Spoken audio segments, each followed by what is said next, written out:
ایک زمانے کی مخالفت مول لیے اس کے لیے لڑ رہا تھا، جس سے اب اس کے گھر والے بھی بھروسہ نہیں کر رہے تھے۔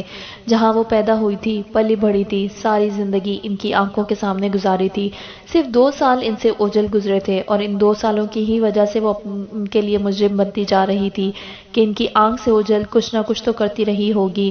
وہ تو وہاں نہیں تھے، کیسے گواہی دیتے؟ ایک وقت کے بعد وہ تھکنے لگے تھے، ان کے یقین چٹکنے لگے تھے، مگر محبت دنیا کا سب سے انوکھا جذبہ ہے اور معجزہ ہے۔ وہ ساری زندگی اس سے دور کہیں ایک الگ دنیا میں رہی تھی، مگر جب سے اسے دیکھا تھا زندگی کا حصہ نہیں بنی تھی بلکہ ذات کی حصے دار بن بیٹھی تھی۔ اب ہر ثبوت کے بعد وہ سچی لگتی تھی۔ ایسے معجزے صرف محبت کے نصیب میں ہوتے ہیں۔ آج 6 ماہ ہونے کو آئے تھے، اس کے ساتھ کام کرنے والے افسر بھی تھک گئے تھے۔ بس بہت ہوا، وہ قانونی مجرم تھی، اب اسے قانون کے حوالے کر دینا چاہیے تھا۔ حاشر کے دل میں اب صرف 1% امید بچی تھی، اور وہ وقت آخر اس کی روتی آنکھوں کے ساتھ بولا جانے والا جملہ، میں نے نہیں کیا۔ اسے خود سے ڈر لگنے لگا تھا۔ اس نے وہیں بیٹھ کر اپنے وکیل کو کال کی تھی، پھر اگلے دن وہاں جا کر اسے پیپر تیار کرنے کا کہا تھا۔ آر یو شیور می صاحب؟ وکیل نے آخری بار کنفرم کیا تھا۔ اس نے سر ہلا دیا تھا۔ وہ طلاق کا حق اپنی بیوی کو دے رہا تھا۔ وہ اپنے دل کے 99% حصے سے لڑ کر یہاں بیٹھا تھا، بس 1% کے سہارے۔ اسے ڈر لگ گیا تھا کہیں اسے چھوڑ نہ دے۔ وہ سدباب کر رہا تھا اپنے ناقابل تلافی نقصان کے لیے۔ ان 6 ماہ میں اس کے گھر والے بھی تھک گئے تھے، بابا، اماں، جاذب اور نینا۔ باقیوں کی وہ سنتا ہی کب تھا۔ پھر اس نے اسے خط لکھا تھا۔ اب رابطے کا بس یہی ذریعہ تھا، مختصر سا خط۔ میں خود سے ڈر گیا ہوں، کہیں ان ثبوتوں کی وجہ سے جذبات میں آ کر کچھ غلط نہ کر بیٹھوں۔ ہاں، تم چاہو تو مجھ سے الگ ہو سکتی ہو، میرے اندر اتنی ہمت نہیں ہے کہ اپنے ہاتھوں سے تمہیں خود سے الگ کروں۔ اس خط کے ساتھ اس نے یہ پیپرز اس کے گھر بھیج دیے تھے۔ اسے تب نہیں پتا تھا کہ اماں مریم کے گھر والوں کو جواب دے چکی ہیں۔ اس کے ذہن میں بار بار اب مریم کا آخری جملہ گونجتا تھا، میں نے نہیں کیا۔ وہ چونک گیا۔ وہ ہر بار یہی کہتی، میں نے نہیں کیا۔ ایک بار بھی یہ نہیں کہا کہ مجھے نہیں پتا کس نے کیا۔ وہ اس سے اپنی ساری گفتگو کو پھر سے یاد کر رہا تھا۔ دماغ اتنا الجھا ہوا تھا کہ ٹھیک طرح سے یاد نہیں آ رہا تھا۔ کیا وہ اصلی مجرم کو جانتی ہے؟ بتایا کیوں نہیں اس نے؟ وہ الجھ رہا تھا۔ مجرم جانتی تھی جو چھپاتی کیوں؟ ایسا نہیں ہوگا۔ اس نے اس امکان کو رد کیا۔ اس کی دوست، اس کی روم میٹ، وہ کہاں گئی؟ اسے ایک دم سے جیسے کچھ کلک ہوا تھا۔ شروع میں ان کا دھیان ہی اس طرف نہیں گیا تھا۔ ہر پکڑا جانے والا کہتا ہمیں مریم عالم سپروائز کرتی تھی، اپر ہینڈ تو پھر بھی کوئی اور تھا، مگر باس کی قریبی ساتھی وہی تھی۔ وہ ان کی باتوں کے بعد صرف مریم کی ذات تک ہی الجھ کر رہ گئے تھے۔ ہر دوسرے بندے پر شک کیا تھا۔ اس کی دوست کا تو خیال ہی نہیں آیا تھا۔ ایک بار آیا تھا تو اس نے خود رد کر دیا تھا۔ وہ تو اس کی بیسٹ فرینڈ تھی، اپنے گھر کے مسئلوں میں الجھی ہوگی، اس معاملے میں سے کیوں گھسیٹ کے لانا؟ اف اف، اس نے سر پر ہاتھ مارا۔ انہوں نے ہر بندے کو چیک کیا تھا، بس اسے نہیں کیا تھا۔ وہ تیز رفتاری میں گاڑی دوڑا کر پولیس ڈپارٹمنٹ پہنچا تھا۔ تھکی ہوئی ٹیم اس دیوانے کے یقین کو اب بیزاری سے دیکھ رہی تھی۔ شروع میں وہ لوگ متاثر بھی ہوئے تھے، بیوی سے اتنی محبت کرتا ہے، مگر اب وہ تھک چکے تھے۔ وہ اس کا بینک اکاؤنٹ چیک کر رہے تھے، پہلے بھی کیے تھے، مگر جب کچھ ہاتھ نہیں آنا ہوتا تو سامنے کی چیز بھی اوجھل ہو جاتی ہے۔ مریم کے اکاؤنٹ میں ہر بار باہر سے بہت سی اماؤنٹ آتی تھی، لیکن اگلے دن وہ دوسرے اکاؤنٹ میں منتقل کر دی جاتی تھی۔ وہ اکاؤنٹ اس کی دوست ردا کے نام پر تو نہیں تھا، مگر حاشر کو یقین تھا وہ اس کی دوست ردا ہی تھی۔ انہوں نے پکڑی جانے والی لڑکیوں کے اکاؤنٹس کی ڈیٹیلز چیک کی تو مریم کے پاس رقم کے 2 دن بعد ان سب کے اکاؤنٹ میں ان کے حصے منتقل کر دیے جاتے تھے۔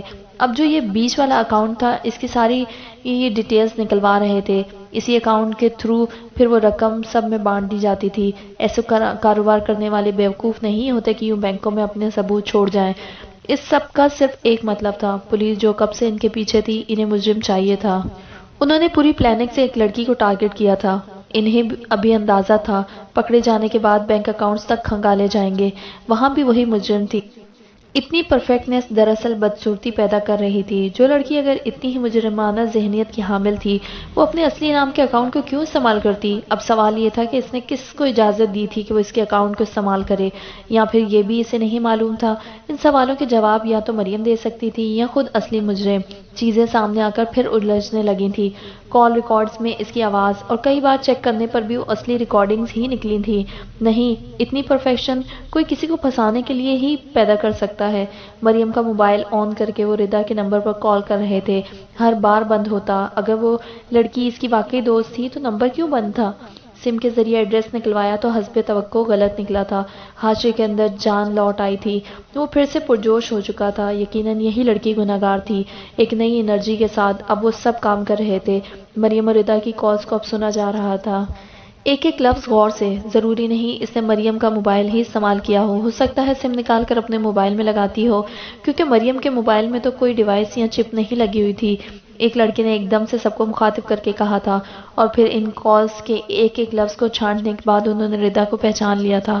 اس کے الفاظ کی ادائیگی سے حاشر خوشی سے رو دینے کو تھا۔ وہ ہنستے ہنستے وہاں سے اٹھ کر باہر آ گیا تھا۔ کتنے دنوں کی محنت رنگ لائی تھی، کتنی دیر آسمان کو تشکر بھری نظروں سے دیکھتا رہا۔ او اللہ، شکر ہے پیارے اللہ۔ وہ ہنستا تھا، آنکھیں نم ہو جاتی تھی۔ پھر چند گہری سانس لے کر وہ واپس اندر آ گیا تھا۔ ابھی صرف ایک کلیو ملا تھا۔ اب پوری ٹیم کو یقین تھا کہ بہت سے ثبوت مل جائیں گے، اور ثبوت نہیں بھی ملتے تو وہ لڑکی مل جائے گی، اس سے اقرار کروا لیں گے۔ ردا کی تلاش جاری تھی۔ حاشر روز اس کے نمبر پر کال کرتا، ایک دن میں کئی بار، شاید وہ سم کبھی آن ہو جائے۔ پھر اس نے اس نمبر پر میسج کیے تھے، مریم کی طبیعت بہت خراب ہے، وہ تم سے ملنا چاہتی ہے، وہ آج کل کی مہمان ہے، میں اس کا شوہر، اس نے تم سے رابطہ کرنے کا کہا ہے۔ جانے نمبر آن ہوتا کہ نہیں، اور کیا معلوم وہ اس کو پڑھ کر رابطہ کرے کہ نہیں۔ اور ایک دن کسی اور نمبر سے حاشر کو فون آیا تھا، ردا تھی۔ وہ ایک دم سے سیدھا ہو بیٹھا تھا۔ کیا ہوا مریم کو؟ اس کی پریشان آواز محتاط تھی۔ بہت بیمار رہتی ہے، ڈاکٹرز نے اسے 1 ماہ کا وقت دیا ہے۔ حاشر نے اسے ایس پی کے کہنے پر اس جھوٹ کو گھڑا تھا، ایسے تو وہ ہاتھ آنے والی نہیں تھی۔ پھر اپنی لوکیشن تو اس نے نہیں بتائی تھی، اس نے کہا تھا وہ اسے ہاسپٹل ملنے آئے گی۔ حاشر نے اسے ہاسپٹل کا کہہ دیا تھا، اور 3 دن بعد وہ قدرے محتاط سی وہاں آتی دکھائی دی تھی۔ ہاسپٹل کے چپے چپے کو کور کیا گیا تھا تاکہ وہ بھاگ نہ پائے، اور پھر ایک دم میں نقلی مریضہ کو دیکھ کر جب وہ جذباتی ہو کر آگے بڑھی تھی، روم کا دروازہ بند کر دیا گیا تھا، اور اب وہ ایک اندھیرے کمرے میں بند بیٹھی تھی، صرف منہ کھلا تھا۔ حاشر کرسی گھسیٹ کر اس کے سامنے بیٹھ گیا تھا۔ بتاؤ کیوں کیا تم نے؟ پولیس میں سے ابھی کوئی سامنے نہیں آیا تھا۔ اتنا تو پتا تھا کہ وہ مریم سے محبت کرتی تھی، تبھی دوڑی چلی آئی تھی۔ اب اسے اس کے ذریعے جذباتی کر کے ہی کچھ اگلوایا جا سکتا تھا، ورنہ پھر پولیس اپنا کام کرتی۔ کیا کیا ہے میں نے؟ مریم کہاں ہے؟ اب کیوں مریم کی اتنی فکر ہو رہی ہے؟ اسے اتنا بری طرح پھنسا کر میں کیوں پھنساؤں گی؟ میں نے تو کچھ نہیں کیا۔ وہ صاف انکاری تھی۔ مریم کہاں ہے؟ اسے بلاؤ، وہ مر گئی ہے، حاشر نے سرد لہجے میں کہا۔ کیا؟ کیسے؟ وہ بے یقین ہوئی۔ اس پر کچھ غلیظ الزام لگنے تھے، تو اس لیے اسے غیرت کے نام پر قتل کر دیا گیا۔ تب تک حاشر کو نہیں معلوم تھا کہ وہ واقعی یہ ہو چکا تھا۔ اس نے پیپرز بھیجنے کے بعد وہاں رابطہ نہیں کیا تھا، نہ ہی وہاں سے کیا گیا تھا۔ ویسے بھی وہ دن رات اس قدر مصروف رہتا تھا کہ سونے کو بھی بمشکل چند گھنٹے ملتے تھے۔ اس بات کے بعد تو وہ رونا شروع ہوئی، ہچکیوں کے ساتھ، سسکیوں کے ساتھ۔ کیسے بے وقوف لوگ ہو تم! کیا وہ لگتی تھی ایسی جرم کرنے والی؟ وہ تو بہت معصوم تھی۔ کیوں کر دیا ایسا مریم؟ اس کی آہیں تھیں۔ حاشر اب تحمل سے اسے بولتے دیکھ رہا تھا۔ کوئی انسان کتنا بھی چالاک بن جائے، مگر اس کی بھی کوئی نہ کوئی کمزوری ہوتی ہے۔ اس خطرناک لڑکی کی کمزوری بس مریم تھی، اس کی پیاری دوست۔ جب اس سے اتنی محبت تھی تو اسے پھنسایا کیوں تھا؟ وہ بہت معصوم تھی۔ کیوں مارا اسے؟ کیوں مارا؟ وہ سر کو دائیں بائیں کرتے روئی جا رہی تھی۔ پھر جب رو رو کر تھکی تو حاشر نے دوبارہ پوچھا، کیونکہ وہ بہت معصوم تھی۔ پہلی بار اس کے لیپ ٹاپ میں ویڈیو ڈالی تو اس سے کہا، مریم نہ کھولنا، میری پرسنل ہے۔ تو پھر اس لڑکی نے اسے نہیں کھولا تھا، کھولتی تو ڈیلیٹ کر دیتی نا، مگر اس نے مجھ پر اعتبار کر کے کھولی ہی نہیں تھی۔ میں ایسی معصوم لڑکی کہاں ڈھونڈ سکتی تھی؟ مجھ پر گھیرا تنگ ہو رہا تھا۔ مجھے اپنی جگہ کسی اور کا نام دینا تھا پولیس کو۔ وہاں سب لڑکیوں میں سب سے معصوم اور بے وقوف وہی تھی، مریم میری دوست۔ اس نے آہ بھری، وہ جیسے بالکل ڈھہ چکی تھی۔ مریم کی موت کے صدمے نے اسے اندر تک دکھی کر دیا تھا۔ وہ بہت اچھی تھی، بہت، مجھ سے بہت محبت کرتی تھی، بس صرف وہی کرتی تھی۔ اور تم نے کیا کیا؟ سب کچھ فائنل تو تب کیا تھا میں نے جب وہ تمہارے نکاح میں آئی تھی۔ مجھے لگا اتنے طاقتور لوگ ہو، اسے بچا لوگے، اور میری طرف سے بھی پولیس کا دھیان ہٹ جائے گا۔ اپنے یہ لولے لنگڑے جواز اپنے پاس رکھو۔ تم نے اس لیے کیا کہ تمہیں آسان شکار چاہیے تھا، اور اس سے زیادہ آسان شکار کون ہو سکتا تھا؟ وہ غرایا تھا، اب اس کا دل چاہا اس کے منہ پر ہٹ کرے۔ بس مسٹر حاشر، آپ کا کام ختم ہوا۔ اندھیرے کو ختم کر دیا گیا تھا۔ تفتیشی افسر نے آگے بڑھ کر اس کے کندھے پر ہاتھ مار کر اسے اٹھنے کو کہا۔ وہ ردا کو گھورتا اٹھ کھڑا ہوا۔